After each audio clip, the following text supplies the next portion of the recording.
കുറെ ടിവിക്കാരും വന്നു, പത്രക്കാരും വന്നു. ഈ കുട്ടികളെ മരിച്ചിട്ട് ഞാൻ പോയി. എന്നിട്ട് എന്റെ കുട്ടികൾക്ക് വേണ്ടി ഒരു സഹായമില്ല. ഗവൺമെന്റ് നായെങ്കിലും ഒരു സഹായമില്ല. പിന്നെ മരുന്നടി അടിക്കുന്നതെന്നും ഇതും പറഞ്ഞുകൊണ്ടാണ് പത്രത്തിൽ ആടെ ഇടയിൽ.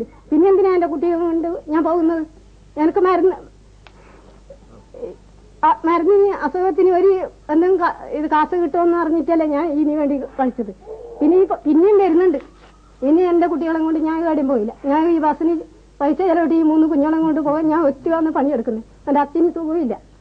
ഒരു മോന് ഇപ്പൊ കോളേജിൽ പോയിക്കൊണ്ടുതന്നെ കോളേജ് നിർത്തിയിട്ട് ഞാൻ പണിക്ക് പറഞ്ഞേക്കുന്നുണ്ട്.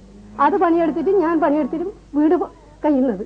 എന്ത് മന്ത്രി ആരും വന്നിട്ട് എന്റെ കുട്ടികൾക്ക് ഒരു സഹായം ഇല്ലല്ലോ. ഈ കുഞ്ഞുങ്ങളെല്ലാം നോക്ക്, അതേമാതിരി ഇല്ല കുട്ടികളല്ലേ ഇത്. ആ കുട്ടികളെ കണ്ടിട്ട് ഞാൻ ഈ കുട്ടികളെ കണ്ട് സഹിക്കുന്ന എങ്ങനെ? പത്രക്കാർ, വീഡിയോക്കാർ എല്ലാം വരുന്നു, ഇവിടെ എടുക്കുന്നു, പോന്നു. ഇതിന്റെ ഒരു സഹായം നമുക്ക് കിട്ടുന്നില്ല. എന്നെ എല്ലാവർക്കും കൊണ്ടുവന്നില്ല. ഞാൻ ഗവൺമെന്റിന് ഒരു സഹായവും ഇല്ല. ഇങ്ങനെ ഇത് കൊടുക്കുമ്പോഴത്തിന് അപേക്ഷയായിട്ട് ഞാൻ കൊടുക്കുന്നത് ഇതെന്നെ കൊണ്ടുവന്നില്ല. എല്ലായിടത്തും പിടിച്ചിട്ട് എന്നീ കളക്ടറേറ്റിൽ കൊണ്ടുപോകണം. ഈ കുട്ടികളെ കൈ പിടിച്ചിട്ട് ഞാൻ കളക്ടറേറ്റിൽ പോന്നു. അതിന് എവിടെന്നെങ്കിൽ പണിയെടുത്ത് പൈസ ആക്കിയിട്ട് എന്നാൽ കളക്ടറേറ്റ് ഈ കുട്ടികളെ കൊണ്ട് ഞാൻ പോന്നു. മരുന്നടിക്കുന്ന സമയത്ത് ഈ കുട്ടികൾ ആദ്യ തൊലിരായിട്ട് വീണ്ടും ചൊറിഞ്ഞിട്ട് വെളിയുന്നവരെ ഉറക്ക് കുട്ടികൾക്കില്ല. ഇത് കണ്ട് സഹിച്ചിട്ട് ഞാൻ നിൽക്കുന്നില്ല.